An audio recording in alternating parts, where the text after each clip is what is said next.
The NBA season is here. I am excited. We had a little appetizer last night with 2 fun basketball games. And today we got a big old slate. First big slate of the year. We're going to dive in, but we're also going to talk through our season's expectations, who may be undervalued heading into the season, who may be overvalued, and look a little bit at tonight's 11-game slate and draft a couple of teams on Underdog Fantasy and Drafters Fantasy. See if we can't take down some tournaments. The first big night of the year. Let's do it. 3,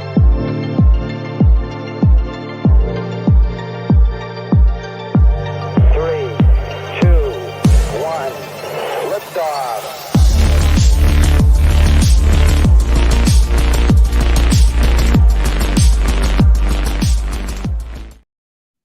Hello, Adam. Happy Wednesday to everyone. Happy NBA season.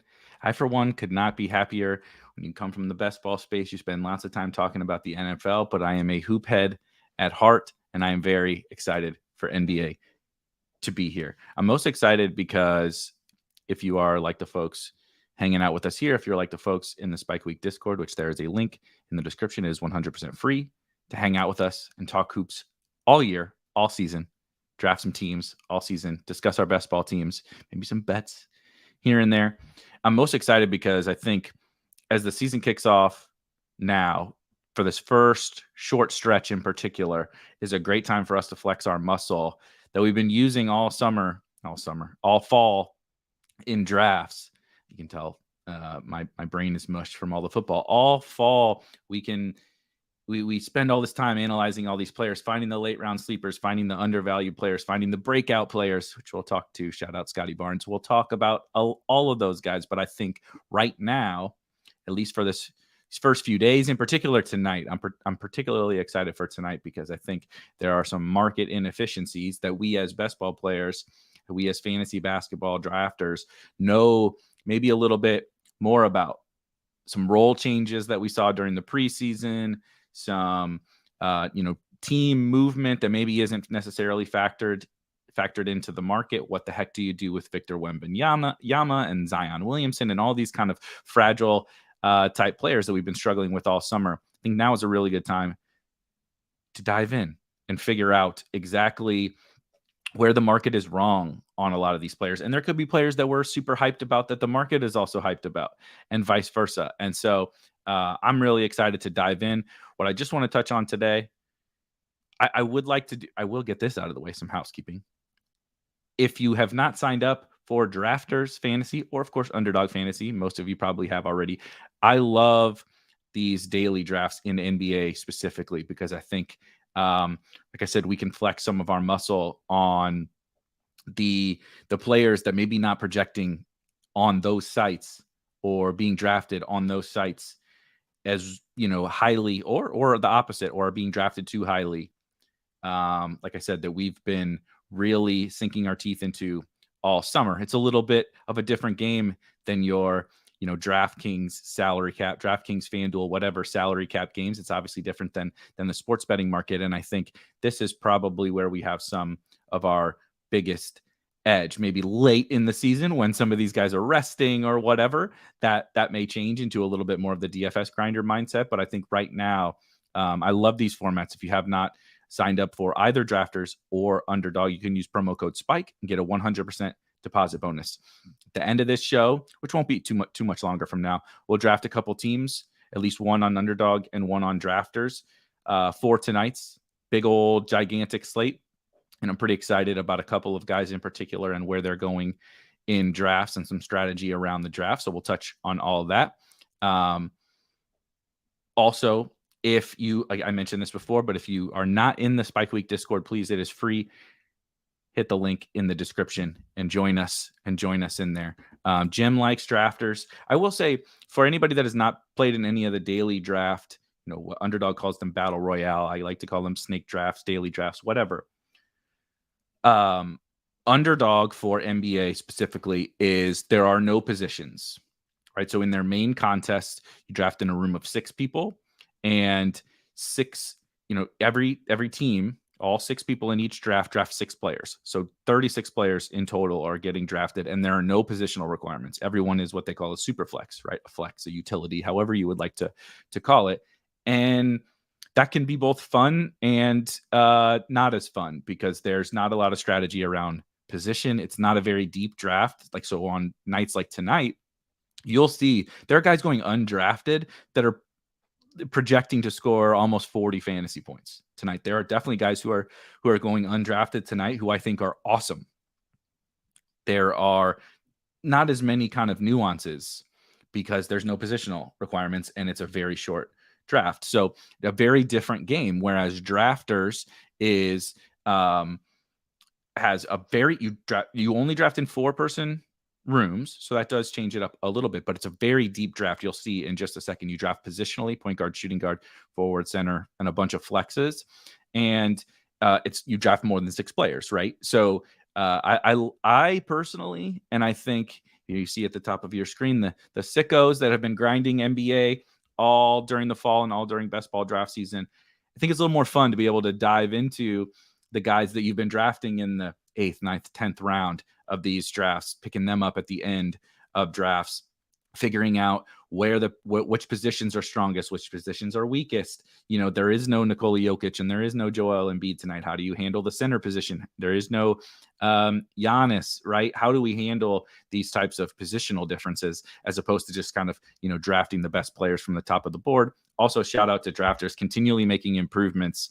I mean, the growth, if you've been around the best ball space, whether it be NBA, NFL, anything, the growth that drafters has made in tons of their features, their usability, the interface, the smoothness of the drafts, everything is awesome. So I do just want to give them a shout out. And again, if you have not signed up on there, you can get a 100% deposit bonus up to $100 using promo code SPIKE. And I no such thing as a personal guarantee. It's not like I can do anything about it if you don't like it. But I think everyone that we have sent over there and the folks that have been drafting over there, whether it be during the football season, now for NBA, maybe for playoff best ball, whatever, everybody that I found, weekly NFL drafts, shout out B. Kurt, and a bunch of the folks in the Discord have just been smashing the NFL weekly drafts on drafters. I feel like every week it's somebody from the Spike Week community winning one of those.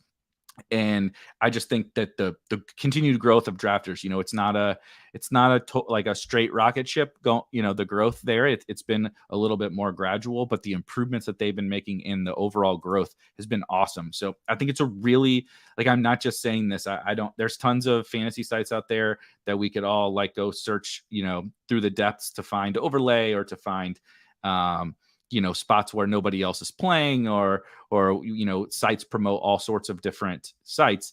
I'm saying this because I fully, truly believe in drafters. And I think it's a really fun experience and a great place for people to play. You don't have to worry about the big time grinders. You don't have to worry about, the DFS sharks coming over there. It's a lot of us and some casual players. And I think it's an awesome, awesome site to play on. As Mark mentioned, their NBA best ball contest was twice as big as last year. So they doubled in size and they filled it. And as you know, their NFL contest did not fill. So some pretty strong growth in the NBA streets. I had a lot of fun drafting on there in NFL and didn't get as many NBA teams as I wanted with a little bit of a time crunch, but I really enjoyed their NBA format. Another one, they didn't have, a lot of these sites are running promo, drafters was running tons of promos for NFL, a little bit for NBA. They filled their NHL tournaments without running any promos. You see Underdog doing promos every week for the Dog Bowl and Rakeback and all that different stuff for daily drafts. Just a lot of awesome growth. And I think it's a place that, like, if you're watching this, let's be real. Like I said, you are one of the people with the mental illness. You are a sicko. And I think it's just an awesome place for people with all of our kind of mindset. The other thing, as Artem says, which we'll discuss shortly, 3 flex positions plus like all the regular positions. I think it's really fun. It creates a lot of fun strategy around how do you attack this. And we'll talk about that when we get to the draft. First thing I want to talk about, though, just real quickly, all you guys, if you've been in the Discord or just talk to me at all, God, I'm so excited for basketball to be here. I'm so excited. Last night was like the appetizer. Last night was like what's your favorite appetizer? Like I mean, if I'm from St. Louis, so it's like that was like the toasted ravioli of the slate. I mean, trust me, it was. I love some freaking toasted ravioli. It was delicious. Last night was a lot of fun.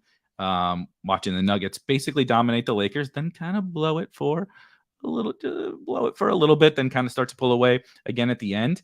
And even though Draymond Green and Bradley Beal were out, the second game was fun and like exciting, sort of, but in almost a little bit like a train wreck kind of a way, like you can't look away type of a thing. The Warriors are certainly trying to figure things out with Chris Paul, and I actually think Kenny Smith, I think it was Kenny Smith on the post game on TNT, which shout out to those guys, the TNT guys, Shaq and Kenny and Ernie and Chuck are absolutely hilarious. A pleasure to watch every week, whether we agree. Like I generally don't even agree with their basketball takes, which is what does that say about me? A bunch of Hall of Famers up there, but just so entertaining.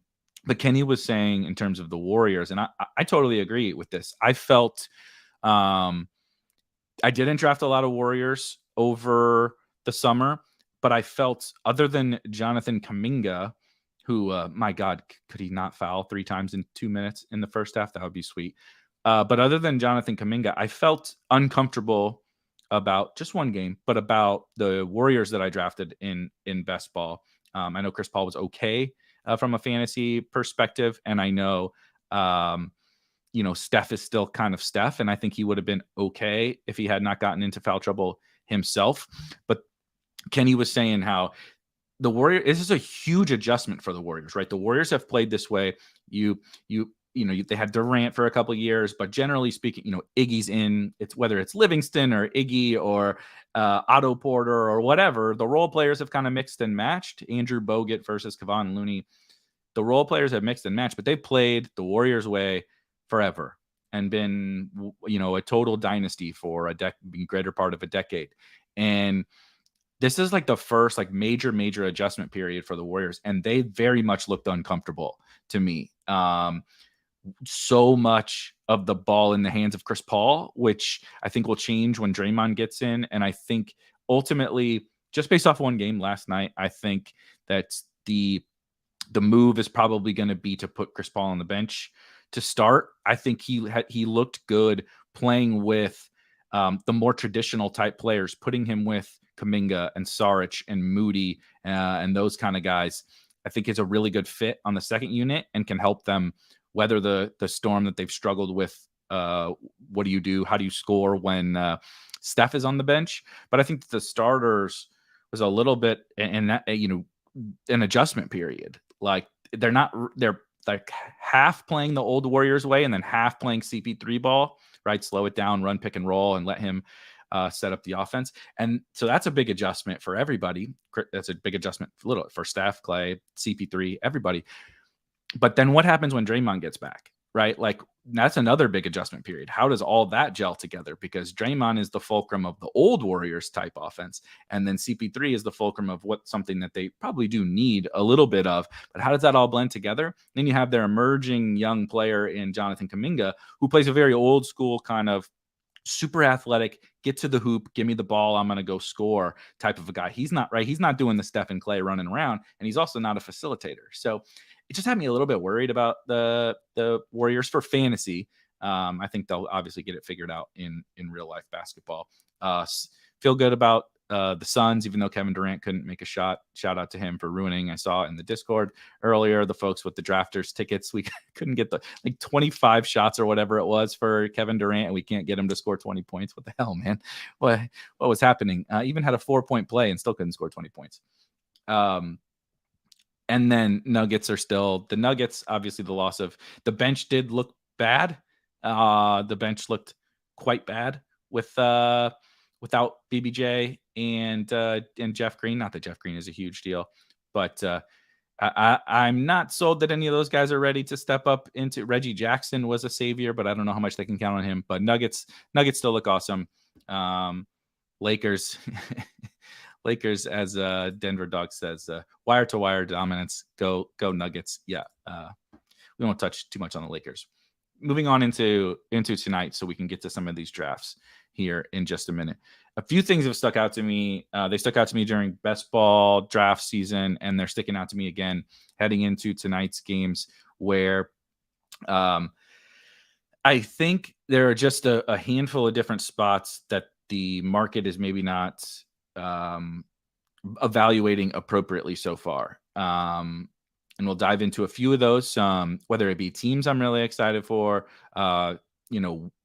scheme adjustments that teams have had, like lineup adjustments that teams have had, and role adjustments that teams have had. The first one, because Mark is here, our resident Raptors fan.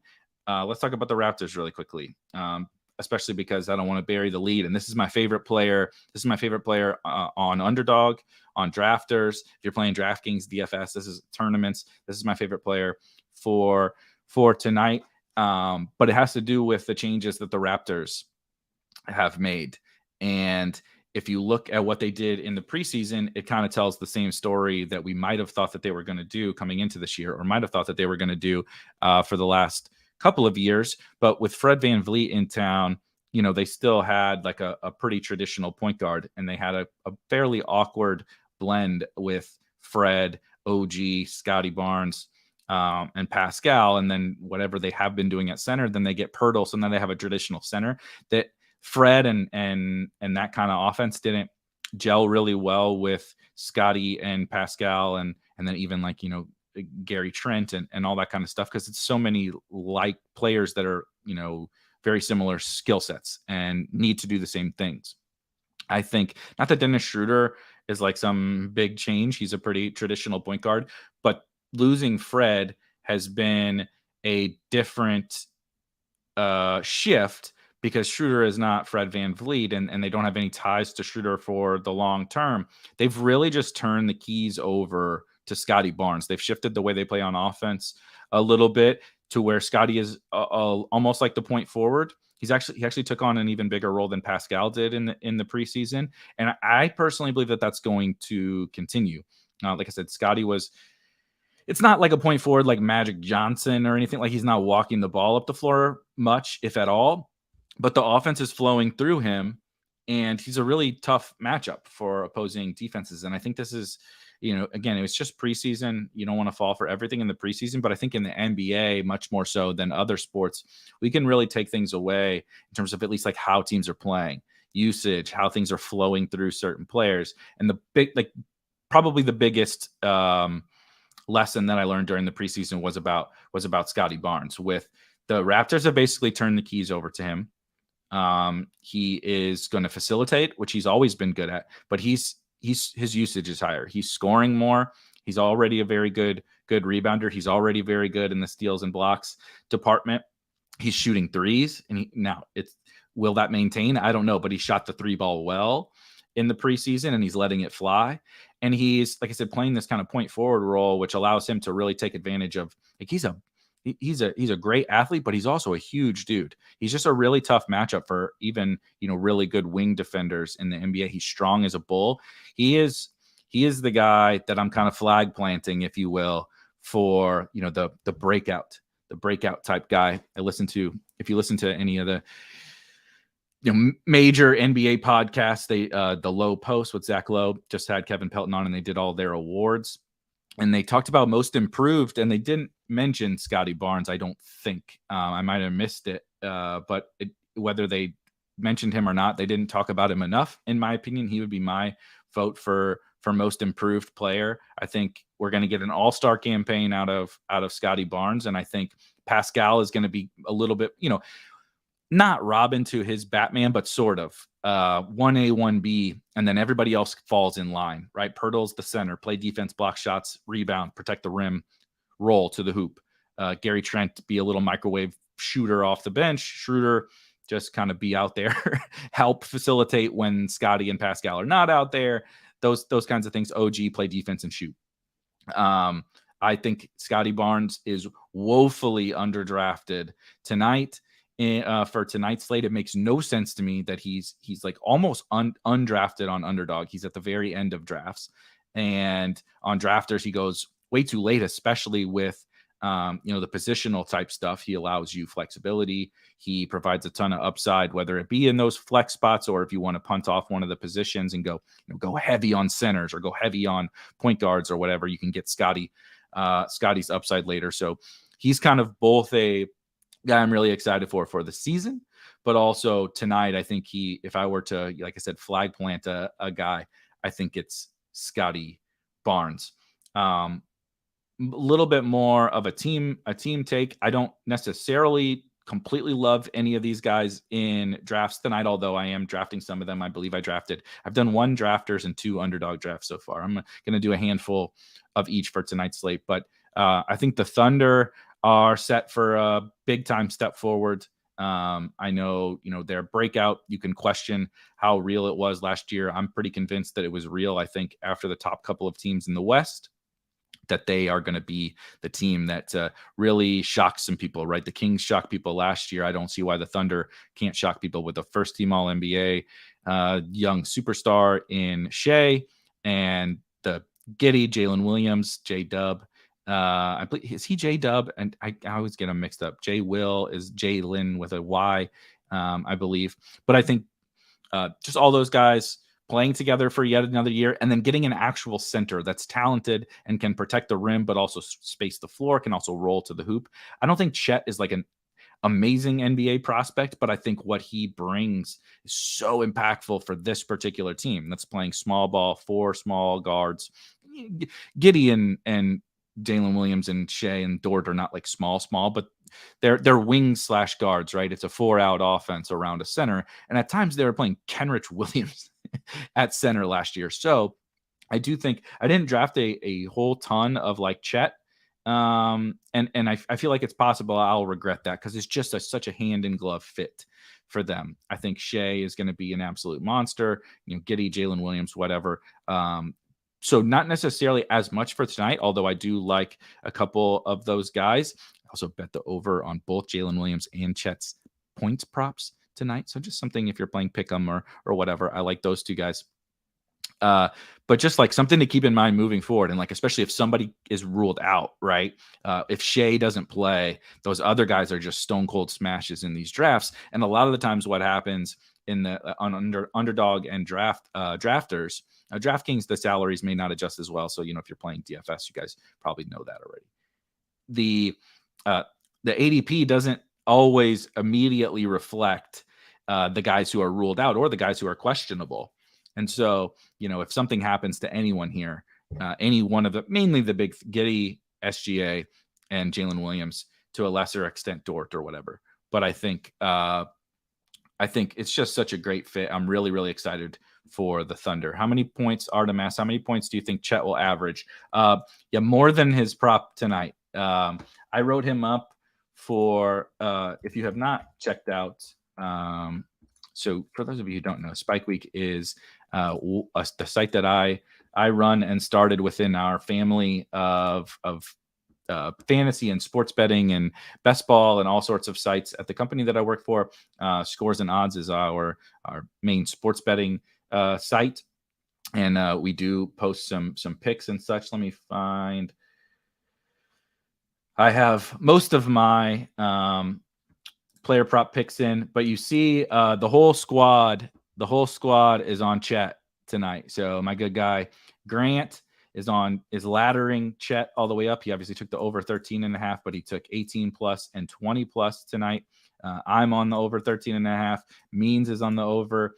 And I also bet the Thunder tonight. So there you go. Give you a little bit of a taste. So I would say 15 plus for sure points per game for Chet. He averaged, let me pull it up here, in just 19 minutes per game in the preseason, right? So he's playing less than his normal stints will be in 3 quarters, because I think you can expect 30, let's call it 30 minutes per game for Chet in the regular season, somewhere around 30, right? Sometimes it'll be 32, 33. Sometimes it'll be 27, but somewhere around 30 points per game in just 19 minutes per game in the preseason. Again, just the preseason, but still something to think about. He averaged 16 points per game. So pretty excited for the fit for Chet. CJ likes J-Dub as well. I think I bet his points, which is 14.5, but same thing, PRA. The Thunder look like a good spot to me, is basically what I am saying. Shout out DTs. Loves him some drafters. In just a few more minutes, I want to talk through a couple of these guys that will also be applicable for tonight's slate on drafters. But we'll hop into a drafters draft first, and then maybe we'll close out with an underdog draft. Agree with Artem. Shout out to Mark for submitting the position change. It's great. Drafters very willing to listen to user feedback, user recommendations, whatever. If you ever have something and you don't want to bring it straight to them, you can also bring it to me. I have a good relationship with the folks at Drafters. They'll listen to the stuff that we got cooking in our community. Vooch, pretty good spot as well. If we want to get our hand down on the hardwood, Vooch, not the world's best defensive big, doesn't move very well, doesn't come out and guard the perimeter. So if Chet wants to take his couple of threes per game, and not a particularly good rim protector. So pretty good spot for Chet. This is a good one. On UD, the 101 tonight, who are you taking? I will share my screen again and show you. For anyone that's unfamiliar, I do rankings every day. Today is the first day of the rankings. They are 100% free. They are, I try to make sure that they cater to both drafters and underdog. Of course, there's some nuance there. So some guys that may be a couple spots lower because of positional stuff and scoring stuff, you may have to manually adjust. You have to manually adjust the guys, that you think, okay, let's move Jaren Jackson up a couple, or let's move Jaren Jackson down a couple, right? On drafters, Jaren is a little bit less valuable than he is on underdog because of the way that they score steals and blocks, being worth 3 points on underdog and being only worth 2 on drafters. And that's a huge factor in terms of how many points he projects for, because that's what he does, block shots and steals. But within the rankings, if you go to rankings on spikeweek.com and you see here daily snake draft and battle royale rankings, like I said, they are free and updated daily on here. And so you'll see at the top, my 101 is Luka Doncic.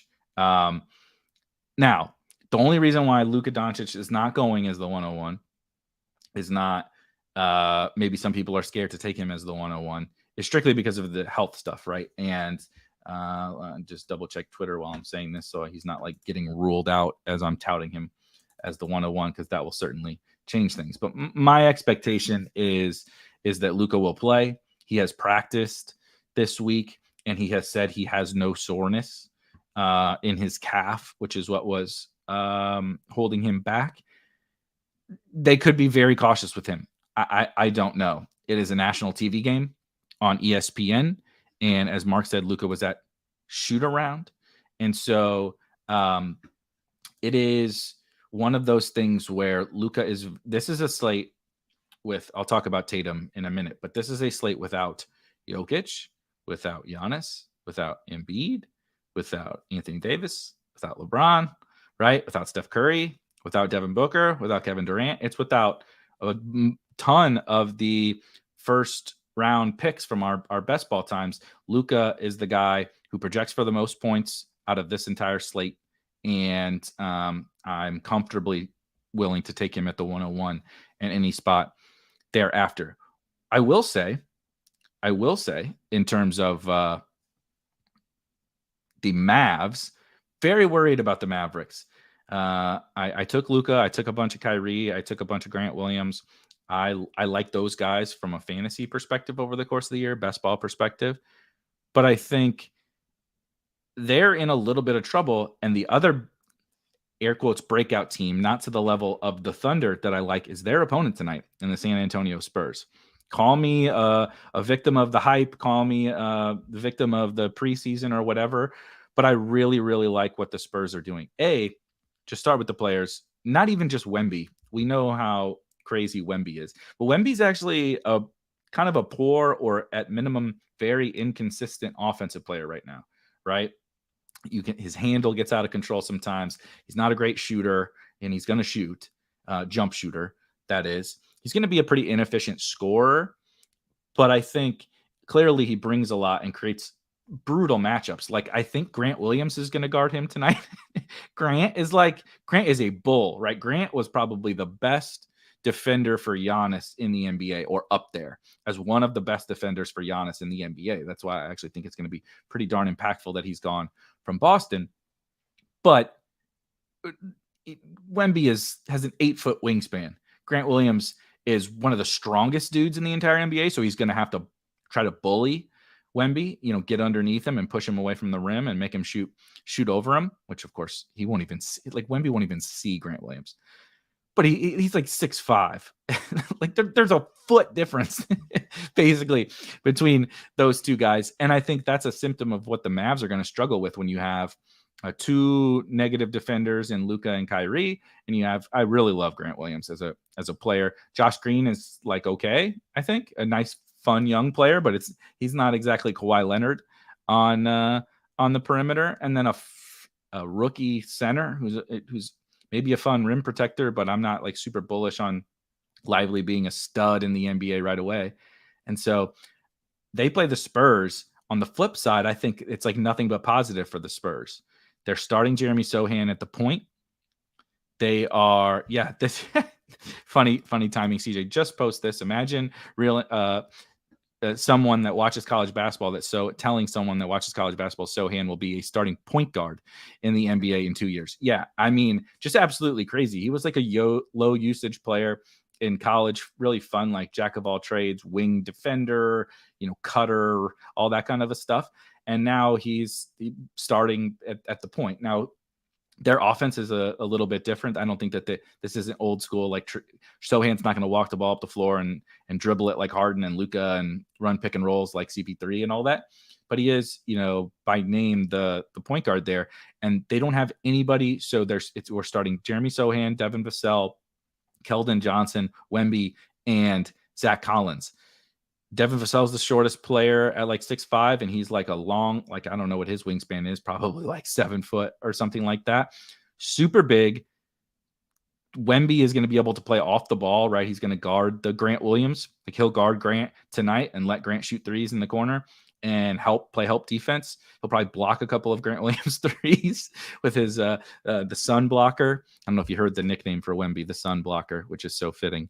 But I really like the Spurs tonight.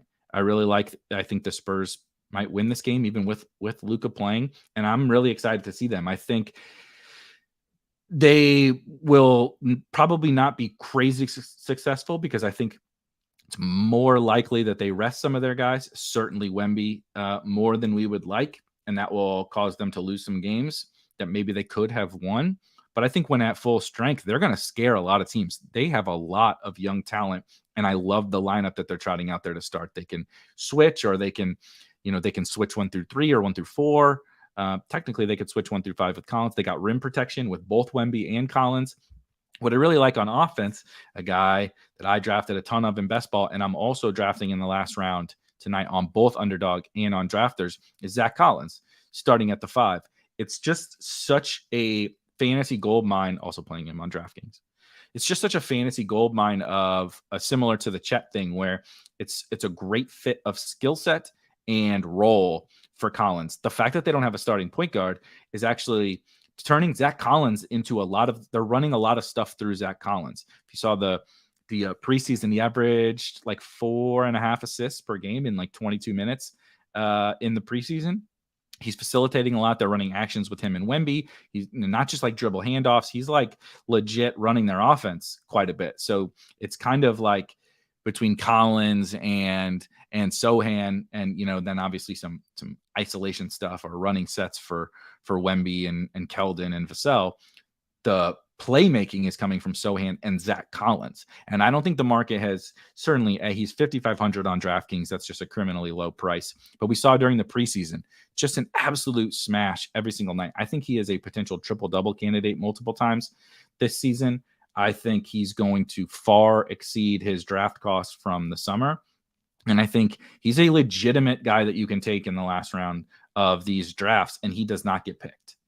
And so the Spurs, and in particular Zach Collins, I think this is a great spot for him. He's going to be the guy that Derek Lively is guarding. he's going to pull him away from the hoop. He's also shooting threes. Zach Collins, he's actually a pretty good 3-point shooter. I believe he shot like 37%, like for his career or last year or something like that. And yeah, as you agree, they gave Collins an extension. They got this group locked up for quite a while. And I think that they're pretty locked. I think that at first I thought, man, you really should probably try to get Wemby. So I know he's skinny. I know he's going to get pushed around, but a little more. I thought that it would be best with him at center, kind of like Chet. But they're playing him at the 4. Sometimes he's guarding perimeter players, which is just insane that someone like him can do that. And it actually looks way better with him playing the 4 and Collins guarding the traditional bigs because of what Wemby really helps you with. A little bit like you see with Jaren Jackson, who won Defensive Player of the Year, blocking all the shots, getting all the steals, all that kind of stuff. As a help defender is where he can really be the most impactful. The dude just like covers up the whole court. He's like Michael Jordan in Space Jam when he reached his arm out, to dunk from half court or whatever. That's what Wemby is. And so anyway, Spurs, really bullish on them, really bullish on, in particular, Zach Collins. All right, we're just going to go ahead and ban this dude.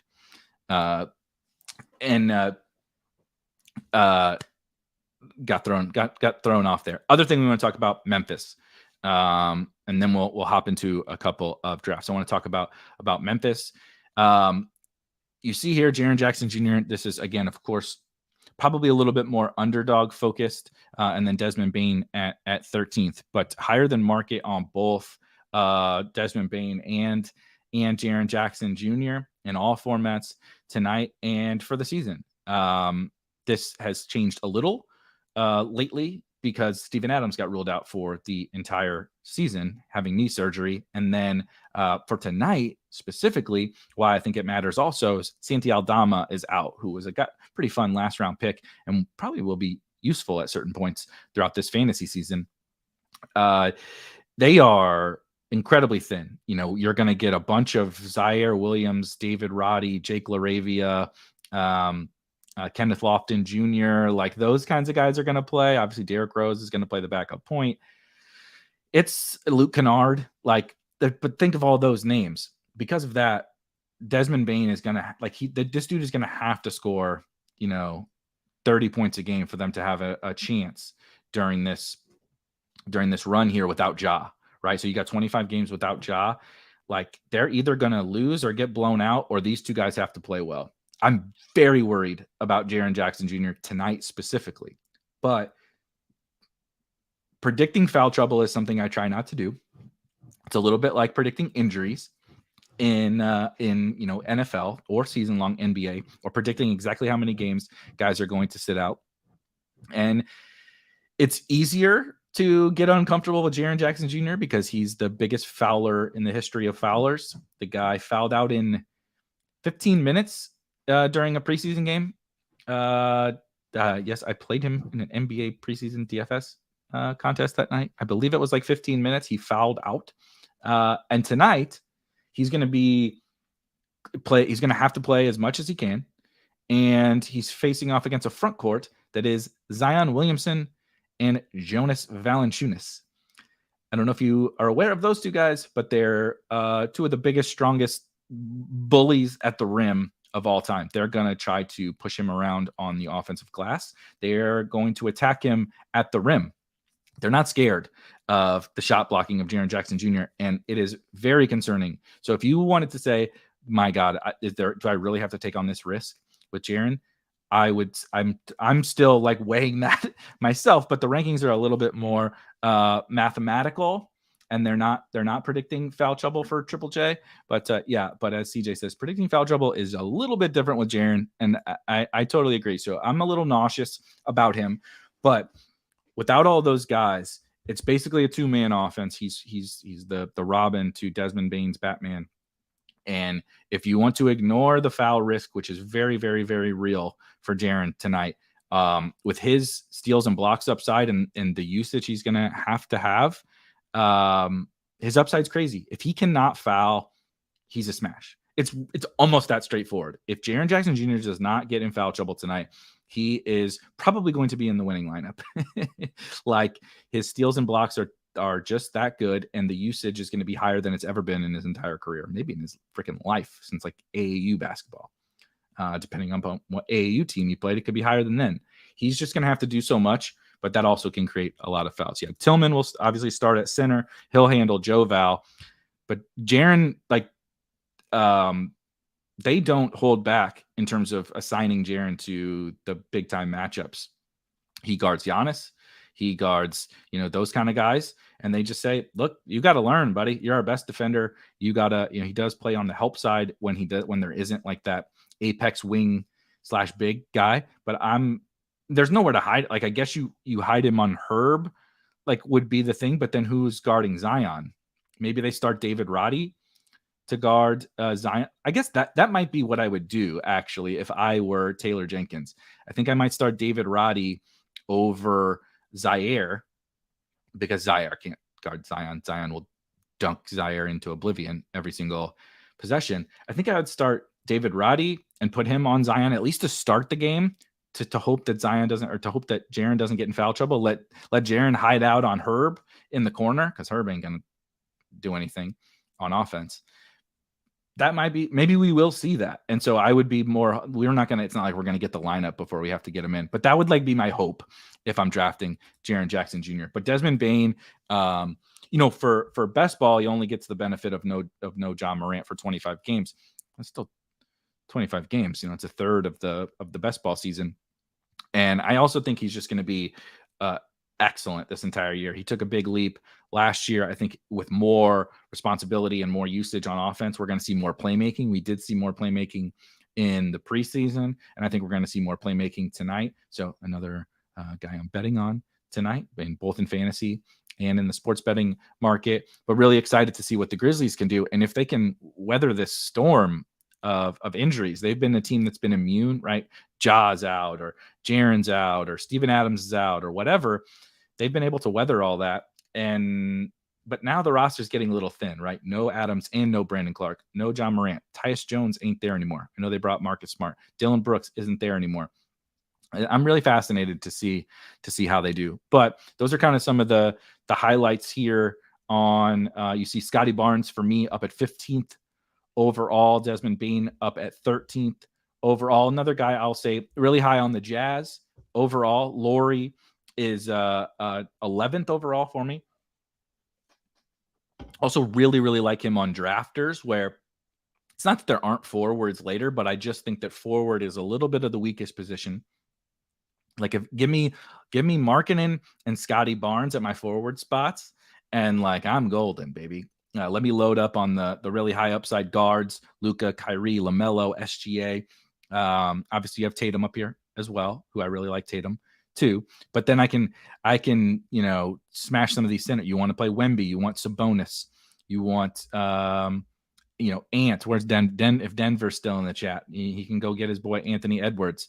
Those kind of guys. Jordan Poole is a really, really, he is Jaren Jackson Jr. of guards, except it's not with foul trouble. It's with, is Poole gonna shoot well, or is he gonna shoot 10%? We saw that in the preseason. The one game he shot the ball well, granted Kuz did not play in that game. The one game he shot the ball well, he scored 41 points in 3 quarters. He had a 45% usage rate in that game. If he's shooting the ball well, the game that he's playing in tonight is the fastest paced game, probably the fastest paced game that you can have in the NBA, the Wizards against the Pacers. And he's going to have every opportunity to put up a big score. Do I trust Jordan Poole to make shots and not make stupid decisions? Absolutely not. Just like I don't trust Jaren to not foul in this spot. But I think in terms of boom bust type stuff, that's why you do see Jordan Poole here at 19th, which I think is just a little above market. I tend to try to draft those boom bust type players. That's why you see Jaren high. That's why you see Zion high. That's why you see Luka, despite the fact that he was questionable 1 overall and people aren't drafting him 1 overall on Underdog. That's why you see Poole a little bit higher. And over the course of the season, you'll see that kind of stuff, right? Walker Kessler, more of the Jazz stuff here. I think Taylor Horton Tucker, THT, is on this list somewhere. Yeah, he's down at 47th, but I think another boom bust type guy, if you wanted to draft him a little bit higher, I think that's totally fine. Again, Zach Collins basically goes undrafted, and I have him as a draftable player for sure in my own personal brain, I'm probably going to take him a little more than this 36 rank spot dictates. But those are kind of some of the guys you see, some Giddy up here.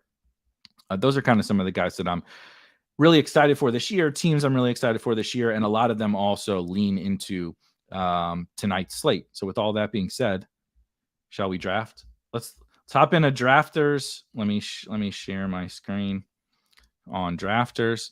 We'll hop into $5.50 slam on drafters here.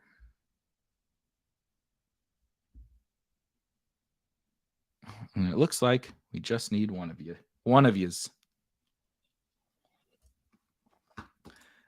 This is a great point from Jim. Says you got to find that late round gem. And that's what I love about, in particular, like I said at the top, like this early part of the season where we have theoretical late round gems that like Zach Collins, like those kind of dudes who are not being drafted. That's another thing that's really huge in these tournaments is if everybody's drafting just like strictly off ADP and drafting the top projected players, but there are guys going later who project just as well or almost just as well, and they have the upside, we just bite the bullet and take some of those guys. I'm taking a ton of Zach Collins. He may be only my 36th overall player, but I'm taking a ton of Zach. And there goes Luka. See, look how high Jaren is on here. Where I got to take Tatum.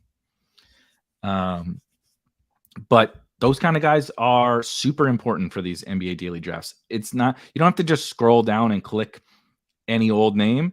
They need to have the requisite upside, right? You want them to be able to win. Last year, I remember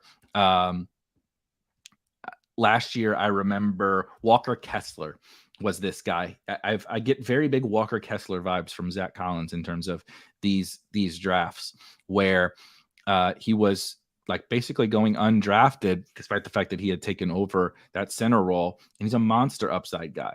And had my best day on Underdog NBA drafts.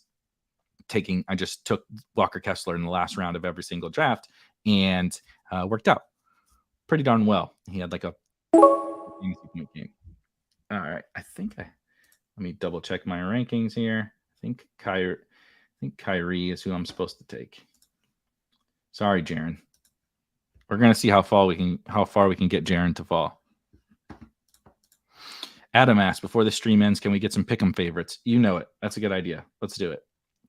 I was thinking this morning that I'm going to make Wednesdays I'm taking Bane over Jaren, by the way. I just scared myself out of Jaren Jackson Jr.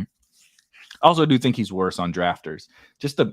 He could score like 6 more points on Underdog with the steals and blocks, and that's a big deal. That's a really, really big deal. So, just want to point that out. But I was thinking this morning, I love basketball. I watch the NBA every single night. Even when college comes, I'm all my TVs, even like Thursday night football, I don't watch it. I'm watching the NBA and I'm watching college basketball, and I'm watching my Blues in hockey. And so I've been thinking about maybe Wednesdays around this time, if you guys are available, we'll just turn it into a weekly basketball. We can draft some teams. We can look at some pick'em. We can look at our best ball team. We can do all that good stuff on Wednesdays. Now, Laurie, we're going to win. I'm going to win this goddamn thing with this team, guys. Thank you. There goes Jaren. Who did it? Woof. What a fitting name. A fitting username for someone drafting Jaren Jackson Jr. See, this is where I think it drops off a bit. Vooch, Randall, Mobley. I think I have Mobley here. Let me double check.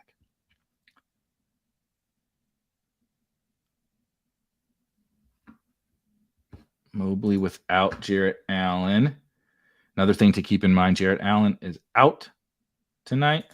And Darius Garland's questionable. I suspect Jarrett Garland will be fine. But Jarrett Allen is out. RIP to the Steven Adams and Jarrett Allen best ball teams and Bradley Beal. Hopefully I don't have any with all three of those guys. But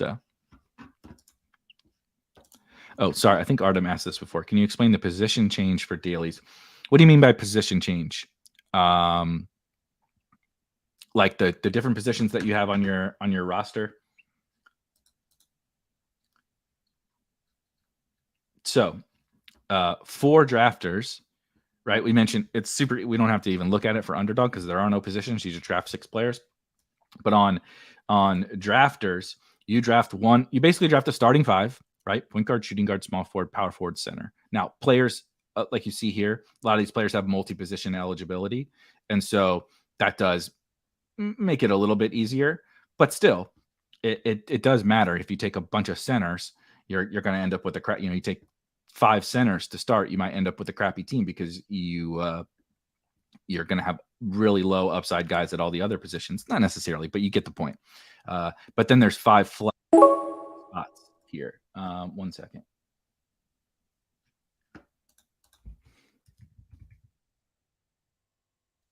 Taking my guy Scotty. So we started about to. I'll wait till we come back around. So I actually, but I ended up filling out my starting lineup with my first 5 picks. Let me double check that I don't have somebody down here that I'm going to take Ingram. Yeah, this is 100% spot on what Mark says. There's 11 games tonight, right? So we have so many players at our disposal that it doesn't matter a ton, like tiny little bit, right? It matters, but generally on this slate and with players having multi-position eligibility, it doesn't matter. But like last night, right? It really matters. Other, 2-game, 3, 4, 5-game slates, it matters. But like tonight, I'm not too worried about it. Like I haven't even thought about it or talked about it in this particular draft.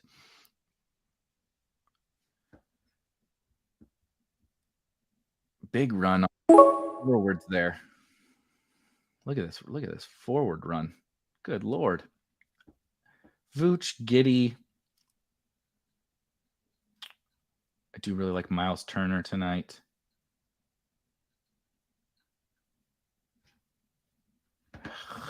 Vooch is such a boring click, but I think he's my top player. He is. Got to stick with the rankings. I can't promote the rankings and then go off course on every single one of them. But we got 2 more picks. Just because I know Mark, or I don't know if Blizzard Hook is here. I know that it's possible that somebody takes him. I'm just going to take him. Zach Collins, baby. Yeah, this is a great point. See, this is what can happen on the smaller slates. Granted, last night was 2 games and a very tough 2 games at that. And also there were not a lot of a couple positions last night. But this is the thing that can happen on drafters where, right, and on Underdog, you don't have to worry about it because you don't have to just draft the best player. You don't have to draft a point guard. But I like the positional nuance for sure. Okay, I guess I know Giddey is up there in the ranks. Miles Turner and Chet, Hero, Rozier. I know Adam mentioned this, and I think I might take him actually. But Terry Rozier, super underrated. His pick'em stuff and his player props on the sports betting sites are kind of fair, but I'm still going to take the over. I really think that Rozier is a bit underrated. I was trying to get a lot more of him at the end of the draft cycle. Let me think about this. Giddey, double check the ranks. Again, I'm almost certain that Giddey is higher here and Walker Kessler is higher here if he's available.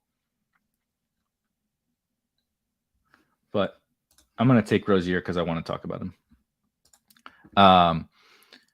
I think Terry is an awesome awesome pick in these tournaments. Again, going in the last round, and the Hornets obviously do not have Miles Bridges, and Frank Ntilikina is hurt, so he's clearly going to start.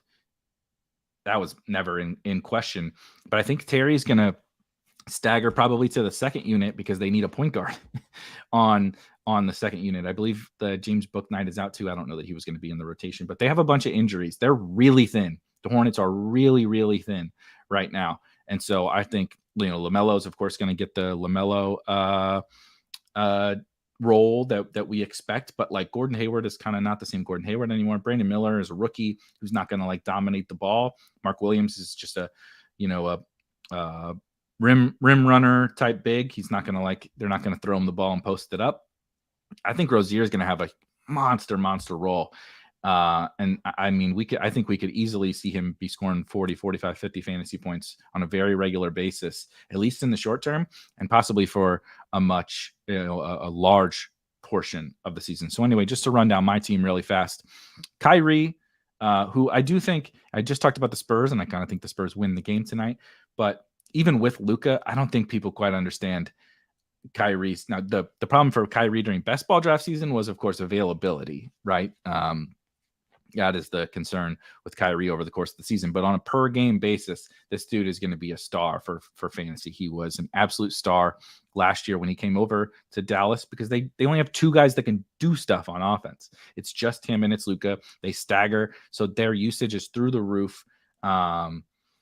Just love Kyrie for fantasy. Let's say that. I'm not going to say I love Kyrie. I love Kyrie for fantasy. Talked about Desmond Bane, Jason Tatum. Also, if you listen to the low post, they both predicted a Jason Tatum MVP, which I would be pretty surprised about. But I do think Tatum is in for a monster year. Again, using the preseason. The preseason is just the preseason, but he seemed to grow his role, which is crazy to say for a first team All NBA type player. But like facilitating, he's rebounding more. Like Kristaps is not a very good rebounder, and Al's not a very good rebounder. Jalen doesn't really rebound a ton. His rebounding is elevated. I think his playmaking is elevated, and he's clearly the go-to scorer on the team. I think Drew is going to help facilitate and seed a lot of usage to the guys like Tatum and Jalen. And, Porzingis is a guy that needs help to get his shot. So pretty sneaky ton of upside for Jason Tatum, I feel like, this year. Lauri Markkanen talked a little bit about him and the Jazz, just super bullish. I think Lauri just continues on the trek that he was on last year. Evan Mobley, I'm actually not a big fan of Evan Mobley for fantasy, but going to play center tonight. No Jared Allen in a decent spot against Brooklyn. Scotty Barnes, we talked about. BI. I think Memphis is going to be bad on defense, guys. I don't think Memphis is like Smart and Jaren are good. Bane's like okay on defense. Xavier Tillman is not incredible. Zaire, David Roddy, and they're so thin. I'm worried about Memphis. Vooch, just a best player available spot there. And we talked about Zach Collins and Terry Rozier. Let's close her out with an underdog draft. Let me share. We'll do one underdog draft. You can see the differences between the two formats. We'll do the Hump Day Hoops $5 turn. Oh, Christ. It always does this. When I'm on my work laptop, I definitely have location enabled, but it is sometimes I just have to refresh. And yes, I know that Jim answered your question, Artem, but yeah, every single player that you draft counts to your score. So there's no backups or subs or anything like that.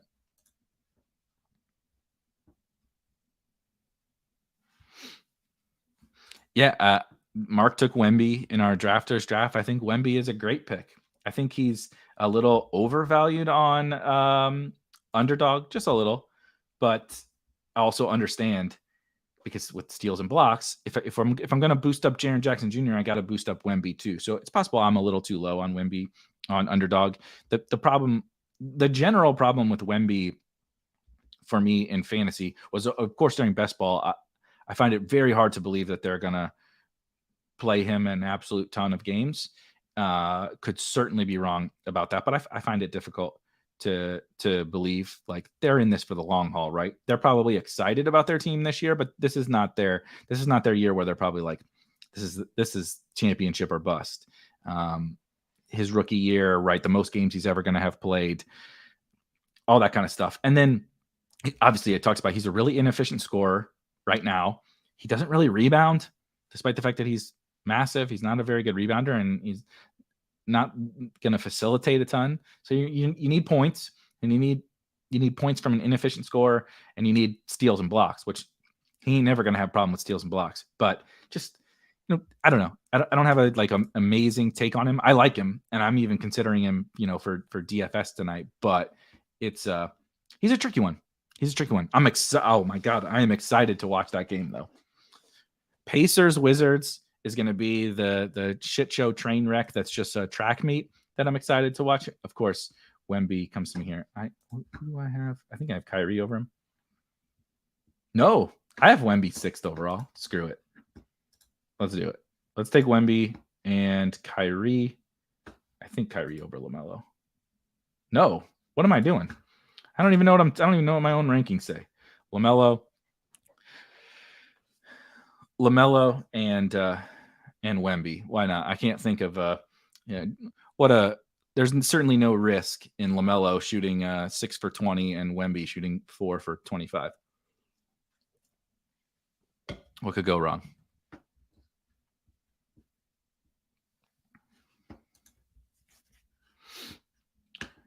I need to log into my Spike Week extension there. Get my exposures and such up there. Double checking the news and making sure no news so far.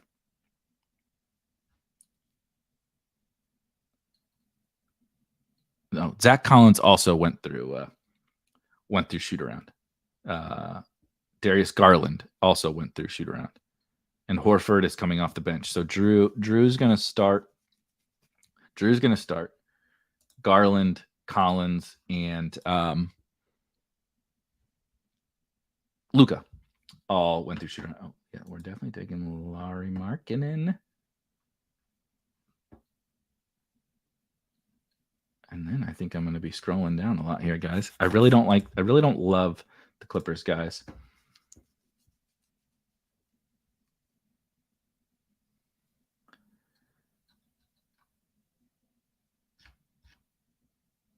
I'm going to take Poole. If I'm taking Wemby and LaMelo, I mean, we might as well light the money on fire. Just get the all 20% shooting team. And then pray that these other 5 folks don't take the 2 guys I want here in 5th and 6th. We shall see.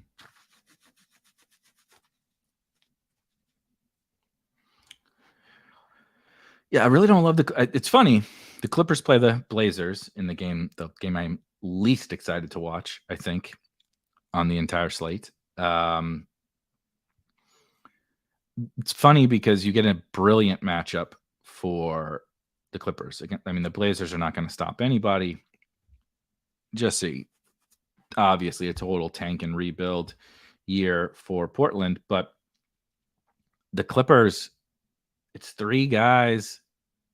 Zubac is going to steal rebounds. Like Kawhi and PG are like going to be good. Russ is going to be good. There's no Terrence Mann, so like Bones may not play. It's like maybe Russ. I should maybe put. I don't even think Russ is in the rankings. I should maybe put Russ in the rankings. Let me double check. He's in there, 45th overall. So like I think Russ is draftable, and if I have Kawhi and PG, of course, very draftable. But I struggle to pull the trigger on those guys personally. Which sounds crazy, like I'm drafting Jordan Poole in the 4th round, but I won't draft Kawhi Leonard and PG. It's probably not the best take I've ever had. But I find it hard to. I just find it somewhat hard to believe that those guys like break the slate. Like I think that they'll have good games, but like what you really need is just like truly monster outcomes. The nice thing about Jordan Poole on Underdog is he's pretty good with the steals. He doesn't play any defense, kind of like Russell Westbrook. They don't actually guard anyone, but they just watch the ball and try to jump passing lanes and try to strip people and all that kind of stuff. And Poole's going to have all the authority in the world to do whatever the hell he wants for this team this year. And so he's going to be in a lot of winning lineups this year, and he's going to tank a lot of your teams this year. Really, really, high variance type player, but ultimately that's what we want. And that's what Laurie's not high variance at all, but Wemby, LaMelo, and Jordan Poole, pretty high variance. They could score 27 fantasy points or 60. All right, good. They let me have my guy Scotty. Now I need to. All right, we're gonna go the all high variance team around Scotty, and you guys know that I love Zach Collins, but Şengün is another guy I haven't talked about that I like. I like quite a bit tonight. Not a ton of other reason other than he's a little bit of the Jordan Poole of centers, not shooting wise, but this guy has big steal and block upside. He has all 5 category upside. He's a really inconsistent shooter. He's a really inconsistent player overall. But I think the Rockets know that they kind of need to see what they have in him. He could play terrible and Ime could bench him, but he also could absolutely explode. I mean, he is also a potential triple-double candidate, I think, every single night. And if he makes some shots, he could put up a huge score. And he's pretty sneaky good in steals and blocks, despite being more of a ground-bound center. All right, so we wrap this. I'm just going to look at the pick 'em on Underdog just because I'm already on here, and it's a little bit easier to see. There is nothing in the Knicks-Boston game. Houston and Orlando.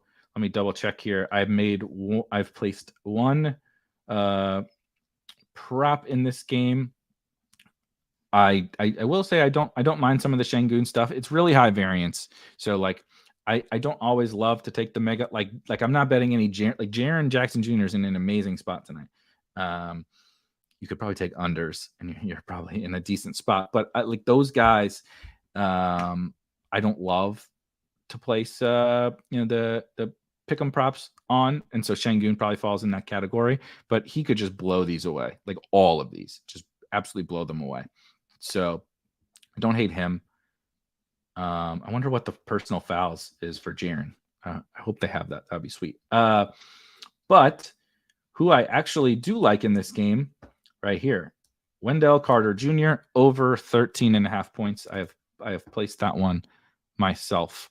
So just generally excited for Wendell this year. I think he's a really efficient player. I think it's a good matchup. Şengün is not like I said, not the world's best defender. He got better in the preseason, but not the world's best defender, and certainly not going to stop Wendell from totally smashing. Obviously, Paolo and Franz are the kind of 2 lead guys there, but I think Wendell's going to have a very strong year, and I think this is a good spot, and I think this is probably the lowest that we see this prop, aside from a couple bad shooting games to start the year. So Wendell Carter Jr. is definitely a guy that I am on. I really should have closed this game. 1 second.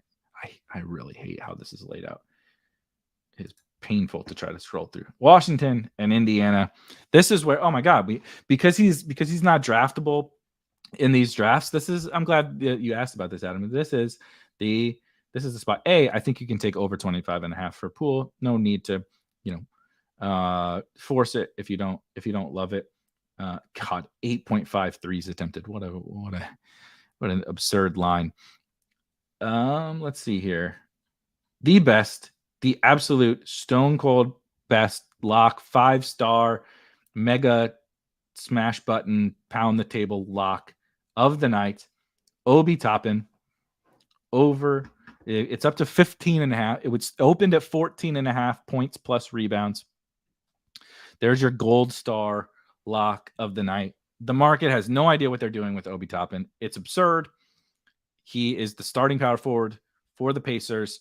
I understand he didn't ever really pop with the Knicks, and he was inconsistent. You got to throw all that aside. This was the former National Player of the Year at Dayton, first-round pick, freak athlete, really develop his 3-point shooting game, particularly corner shooting game. And it's just a perfect fit in Indiana.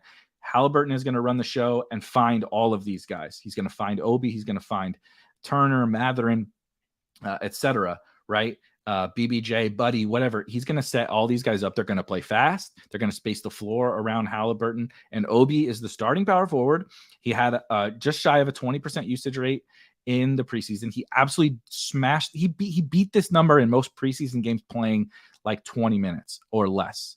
I definitely like this. I like just about everything with Obi. I'm not doing anything that adds on the assists because he's not really like, he may average like 1 assist a game, something like that, with like 1.5 assists per game. So I'm not really worried about the assists, but this market is wrong about his points and rebounds. It's just wrong. Will he do it? You have shooting variance. It is what it is, but the market's just wrong on Obi Toppin. Yeah, I like this one too. Asar Thompson for Detroit. I haven't bet it yet. I'm still getting all my ducks in a row, but I really like Asar rebounds and assists. Or if you really want to do points plus rebounds, I don't like trusting him to score. But it's a decent matchup. And I do like I like that Asar one. The rebounding from Asar in the preseason was absolutely insane. I don't think he had less than 8 rebounds in a game. He played 39 minutes in their first game and 31 in their second. But he's going to start. Bojan Bogdanovic is out. So he's going to get to play a lot. And I think the matchup is okay for him. So I like that. Atlanta, Charlotte. Oh yeah, I want to point out Rozier because I mentioned earlier that I like over 27.5 points plus rebounds plus assists for Terry Rozier. I think it's fairly efficient. I think it's fairly efficient for Terry, but I like the over. I like the over there. I think the matchup is good against Atlanta.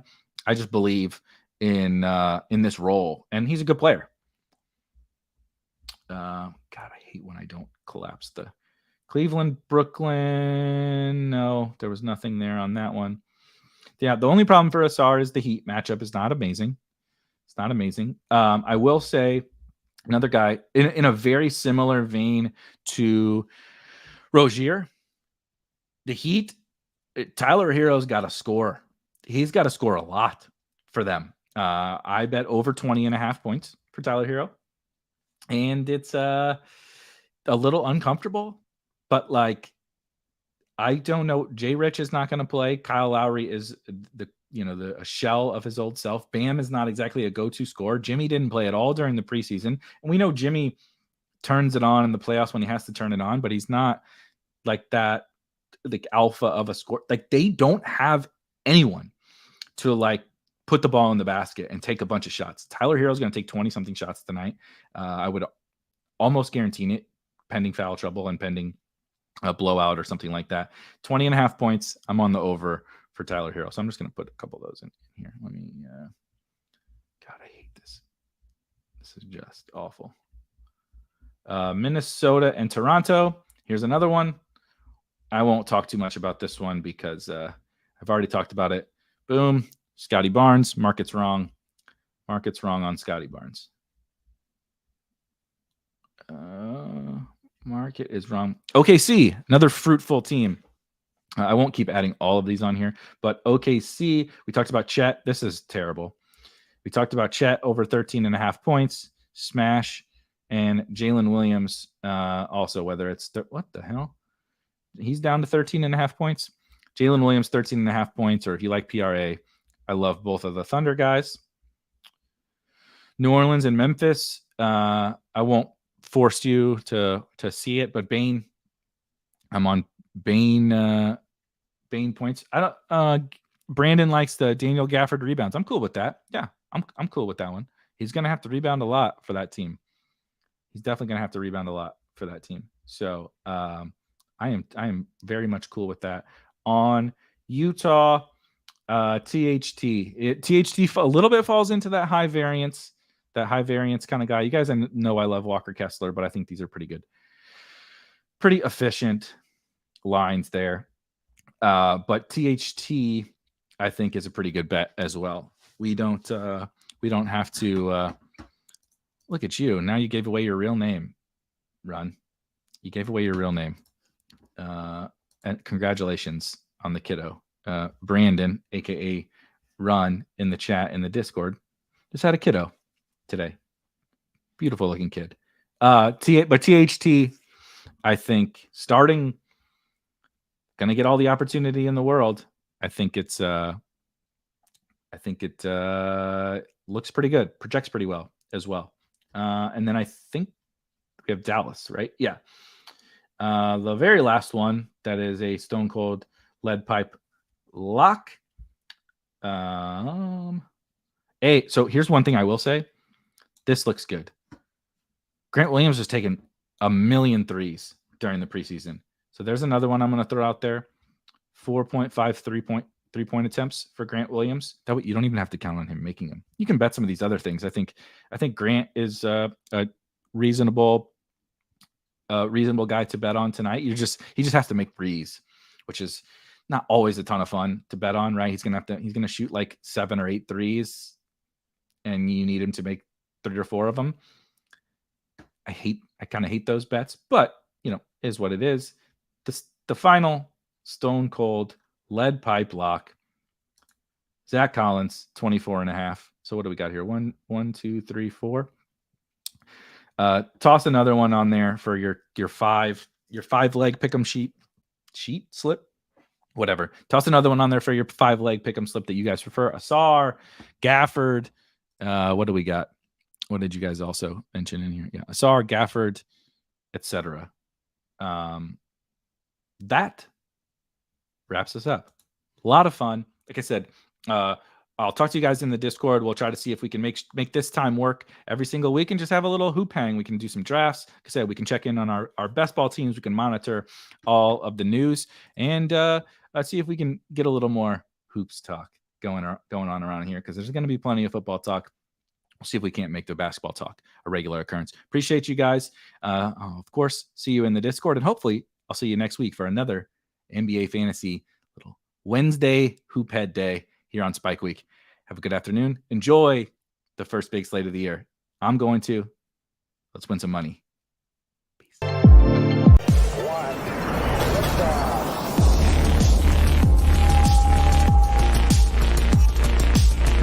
Woo! Those were some spicy takes. Want to stay up to date with all of the other spicy takes we're going to have over here at Spike Week? Why don't you press that subscribe button below?